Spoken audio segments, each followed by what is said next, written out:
Trump says tariffs protect America, but who's actually paying the price? Al Green grills Treasury Secretary Scott Bessent, exposing the truth.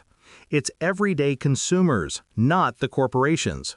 Stick around. This is about your wallet, your taxes, and who's really benefiting from these trade policies. Investigation Subcommittee, the gentleman from Texas, Mr. Green, is recognized. Thank you, Mr. Chairman. Thank the ranking member, and I thank the witness for appearing. Mr. Treasurer, when you testified before the Senate, you indicated that the CDFI fund is a very important program. It's very important to us. Is this correct? I did, sir. And is it true that you would not agree that it is a woke program, it has cultural Marxism associated with it, and that it is abused? You wouldn't agree with that, would you? Sorry, I think the CDFI fund is performing its statutory functions as required. So you would not agree then that it's woke? Is it statutory function to be woke? I've never seen that in the statute, sir. Okay. What about Marxism? Is that associated with it in the statute? Again, sir, I've never seen that. Okay. Now, given that the president desires to cut into this program, you're the Secretary of the Treasury, what are you going to do about it to protect it? Sir, the skinny budget does propose a new $100 million award program that will provide access to affordable financing. Does that take care of the many billions that we put in, $12 billion to support the CDFIs? That's a lot. It's quite a distance from the $12 billion, sir. What are you going to do about it? Look, I understand. Do you advise the president? Sorry? Do you advise the president? I advise the president on a wide range of matters. Is this considered a part of a wide range of matters? Would you advise the president that he shouldn't cut these funds? I look forward to working with you and the committee to ensure these programs operate efficiently for taxpayers.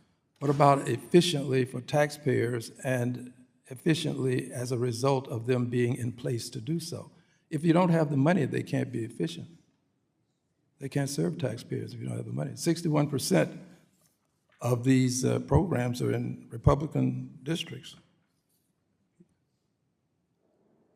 Is there a question? Yes, it is a question in the sense that I'm asking you to suggest to the president that this is important and that you not cut it. So the skinny, as I said, 100 million is quite a distance from 12 billion. Well, that's not the annual appropriate. 12 billion is not the annual appropriation. No, but 12 billion is what we, a bipartisan group of folk, put into the CDFIs as well as into the minority depository institutions. We don't want to see that cut. Let's go to another area. Do you agree that when a tariff is imposed upon a product that's coming into this country, that the tariff is collected at the border? Yes, sir. And do you agree that that money that's collected goes into the Treasury's coffer? Yes, sir. And do you agree also that if the person that is importing this product is of the opinion that it is something that his clientele, his customers desire, that he will pay that tariff? Yes, sir. And do you agree that when he pays that tariff, he's likely to pass it on to his customers, his consumers? Sir, the laws of economics would say that they're very elastic. I understand, but do you agree that he is likely to do that? Do you agree that he does it sometime? Do you agree that he does it sometime? Again, do you agree that he ever do it? Does he ever do it? Sure. So your position is, as the great treasurer you are, that this is not passed on to the taxpayers? It could the be. Consumers. It could be. Well, is it ever? It's hard to say yes, isn't it? It really is. It's not hard don't to say. Listen, sir. It's You not don't hard to have to say. fear. Don't listen. It's Don't hard to fear. say. Don't fear the president, sir.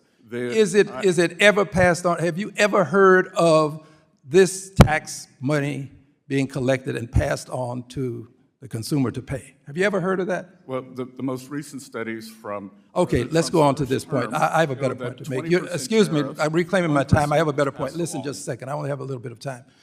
And when it goes into the coffers, that money is then going to be a part of the tax dollars that can be accorded to persons in terms of a tax cut. Is this true? It's part of the overall. Yes, it budget. is true, which means that the consumer, the person who pays that tax, this tariff tax, when he makes that purchase, is going to put his money in your coffer, our coffer, and then the president later on can say, you got a tax cut, but it's really the money that the consumer has put into your coffer. That is true. I yield back. In this hearing, Representative Al Green really went on the offensive, and the central question he was pressing Secretary Scott Bessent on is one that affects every American. Who ultimately bears the cost of the tariffs imposed under President Trump's administration? On the surface, tariffs might look like a simple tool of trade policy, a way to protect American industries and encourage domestic production. But the reality is far more complex, and it's consumers who often pay the hidden price. Green methodically walked Bessent through the mechanics of tariffs, emphasizing that the money collected at the border doesn't just disappear.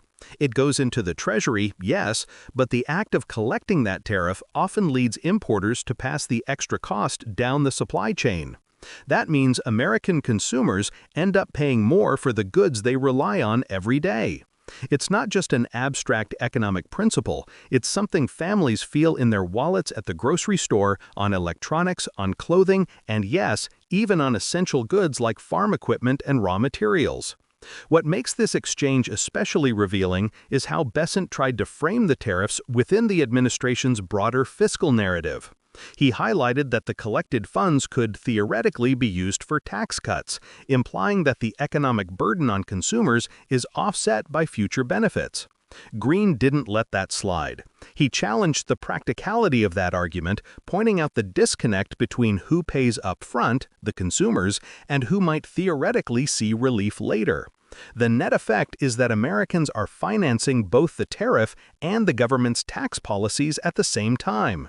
Green's line of questioning also exposed the political implications. Many of these CDFI programs and minority depository institutions that Bessent was responsible for protecting under the Treasury's oversight serve communities that already face financial disparities.